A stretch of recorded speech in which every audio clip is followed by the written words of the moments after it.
My sisters and brothers, I greet you all with the love and peace of the Lord. I invite you to meditate together with me on the holy word of God of 4th March 2022.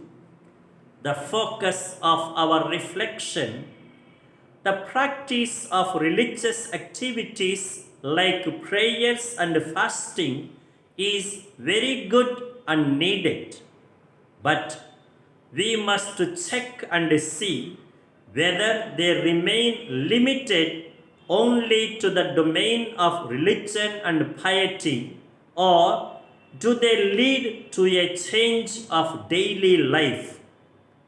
Very often, the religion of many is limited only to some religious practices. Their devotion is confined mainly to some pious prayers or proclamations.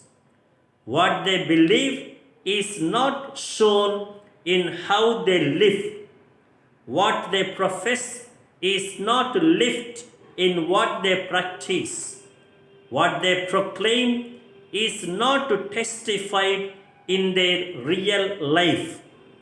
It is like the wedding guests who celebrate the feast but ignore the bridegroom, who is the cause and center of their celebration. Or it is like mourning at a wedding.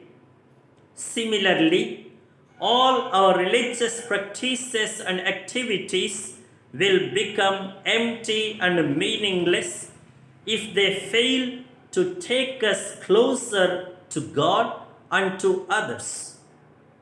Just as the whole wedding moments are directed toward and centered around the bridegroom, so also all the religious practices are oriented toward the Lord. They must take us into intimacy with Him, to enjoy His presence, to celebrate life with Him.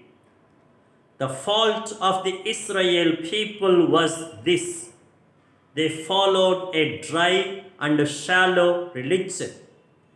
For their daily schedule was filled with bundles of practices, but their hearts were empty of any real spirit of faith.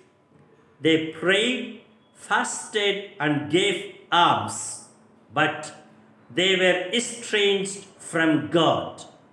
They were self-blown and self-filling. They were indifferent and unconcerned toward others. They lacked humility, charity, and fidelity. They were self-righteous and self-complacent. They were insensitive, ununderstanding, and unsympathetic. They were despising and offensive. They always rated themselves far above the other ordinary mortals. They were demanding and exacting toward people, but toward their own selves they were lenient and self-indulgent. Further, the greatest deficiency in any religion is a lack of charity toward others. It is a failure to loosen the bonds of wickedness, undo the straps of the yoke of injustice and oppression. It is to feed the hungry, shelter the homeless, and clothe the naked. The right type of fasting, in fact, all the religious observances, is to humble oneself, not to seek our own pleasure, not to quarrel and fight and hit. And now the direction and the directive for our life: there is an eager tendency in the present times either to do away with all the traditional practices like fasting or not to connect them to real life renewal.